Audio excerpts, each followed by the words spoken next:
不知道你有没有发现，为什么领队的 EQ 好像都还不错？常常听到一些尖酸刻薄的话，他们也能巧妙的应对，让你时时刻刻享受着旅游带来的快乐。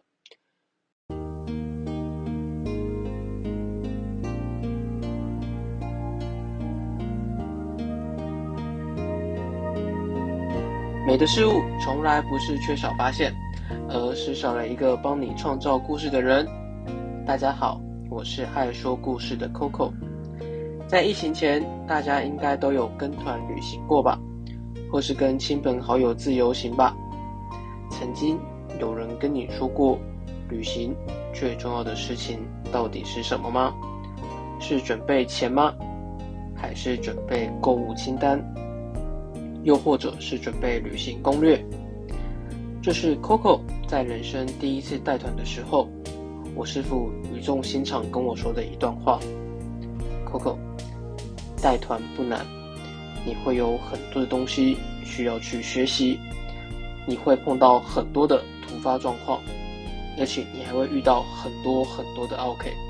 但是你要记住最重要的一点，随时保持一颗愉悦的心。当下我就觉得师父应该是在唬烂我吧，但是当我带了几团之后，我才发现原来真正的武功秘籍其实都是存在在最简单的道理里。知识不足，我们可以去学习；突发的状况，我们可以去处理，可以去解决。不同情况的 OK， 我们可以心里干掉它，或用其他的方式去应对它。但是当你自己都不愉快的时候，你觉得你的团体可以玩得开心，带得愉快吗？爱因斯坦曾经讲过，真正的笑就是对生活乐观，对工作快乐，对事业兴奋。而这段话也深深地烙印在我的心中。再往后，不管是带团的生涯里，或是生活上以及工作上，我也时时刻刻谨记着这句话。你们知道为什么大部分的领队 EQ 好像都还不错吗？那是因为我们已经经历了各种的情况洗礼了，面对了成千上百种人的面孔。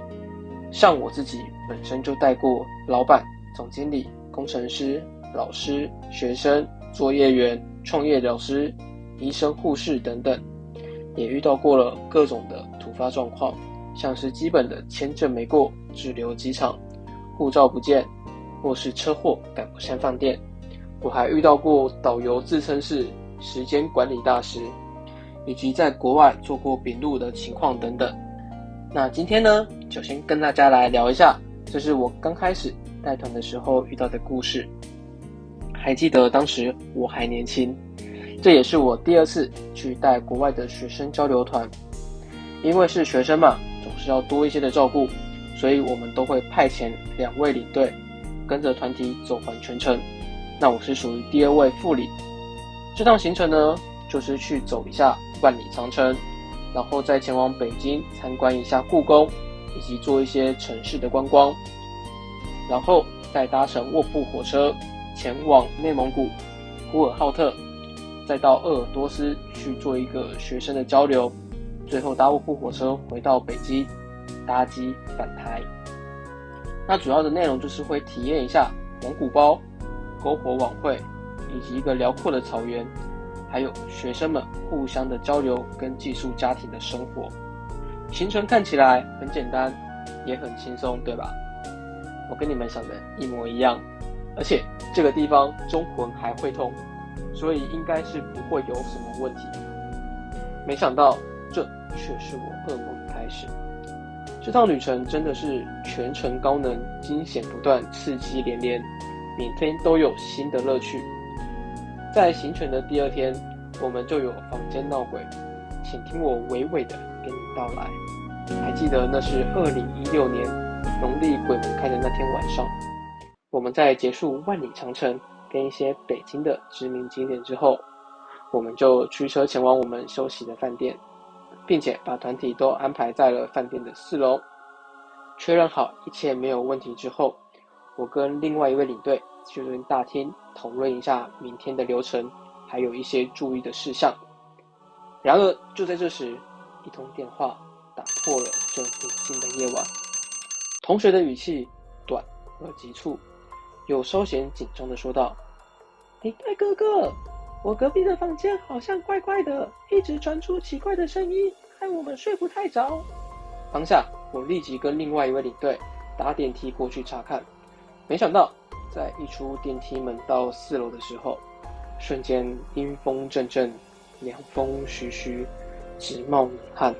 定眼一看，原来房间的大门敞开，而且里面漆黑一片，完全没有任何的灯光，但是却又传出种种奇怪的声音。在靠近房间的当下，还闻到了一种难以言喻的臭味。你们可以想象一下大便的味道吗？但是那个味道比屎还难闻啊！就在我们即将打电话给前台，看看是否可以请人上来协助的时候，里面突然冒出了一抹亮光，一个身穿红纱而且全身湿透的女人，一脸凶狠地盯着我们，吓得我们拔腿就跑。到达大厅之后，我们也快点跟他询问看看是不是在4楼有发生过什么样的事故，还是可以派人先跟我们上去确认一下到底是怎样的一个情形。没想到回到房间之后，房间里的女人却消失了，但是那股恶臭还是余音绕梁，永永不散。在我们走进房间的时候，我的肩膀突然被人拍了一下，瞬间我把所有的神明都念了一遍，像什么阿弥陀佛、耶稣基督等等的，只希望他们可以保佑我不要遇到不干净的东西。顺势我也回身踢了一脚，这时我才敢慢慢的回头，却听到一声叫骂：少年呢，你鞋冲啥小？我不是有打电话跟你讲，电灯坏掉了吗？你怎么现在才来修？而且还踢我一脚干嘛？我才发现，原来一切的一切只是一场误会。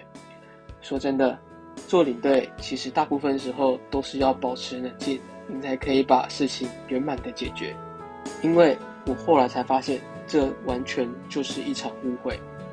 原来是女生洗澡洗到一半，突然停电，所以她只好把门打开在那边等。而至于那股臭味呢，是因为她把袜子泡在水里。我没想到的是，那股味道竟然会比咸鱼甚至比屎还难闻，真的是出乎我的意料。至于那奇怪的声音，是因为太暗了看不到，所以他才会一直不小心撞到墙壁碰倒东西。瞬间我恍然大悟，果然啊，冲动是魔鬼。我只好把我珍藏已久的满汉大餐当作是赔礼贡献了出去，他才愿意原谅了我。这件事情呢，也才圆满的落幕。但是在隔天，不知道是不是冥冥之中有股力量在操控着我，隔天我就立即发了高烧了。那也因为下午就要搭乘卧铺火车前往内蒙，我只能先吃个退烧药，看看有没有效果。不得不说，前往内蒙的火车风景是真的很漂亮，而且景色辽阔，看了真的是让人心旷神怡。在抵达内蒙的呼和浩特的时候，因为我高烧持续不断，没有一个退烧的效果，我就想，好吧，趁着中午的时候找个当地的药局买看药，看会不会比较有效。一进门我就立刻跟老板讲，老板，给我来2瓶最强的治疗发烧的药。我就看到老板先是愣了2眼，然后转头噗嗤一笑，心里一定在暗想，又有一个白老鼠进来了。不过我也没有办法，只能死马当活马医了。随后老板就扔了1瓶药给我，说早晚各1次，明日即可大病初愈。当时的我就这么深信不疑，果然我还是太年轻了，也觉得实在对不起我的国文老师啊，连字典里面都有的解释，我就这样直接帮他验证了什么叫做蒙古大夫。就这样，我持续烧到回到台湾后的第3天，我才慢慢的康复。好了，今天就先分享到这边，下次呢再把内蒙的后续跟大家分享，包括一些主办的状况，还有在什么时候去到鄂尔多斯跟女朋友告白可以跟你增加成功的几率。你可以跟他聊一下，还有后面发生的一些寄宿家庭的一些趣事，还有跟其他学校交流的一些有趣的事情，这边我都会在下一集再把它持续的跟大家聊一下。那如果说您对于埃及有兴趣的话，我之前有写一些关于埃及的网志，有兴趣的朋友也可以在下面点一下连结进去了解一下。那新人 YouTube 制作不易，如果喜欢的话，也可以再帮忙按下订阅、分享、小铃铛，让我有动力持续的创作。那我是 Coco， 我们下次再会，也祝大家新年快乐，恭喜发财！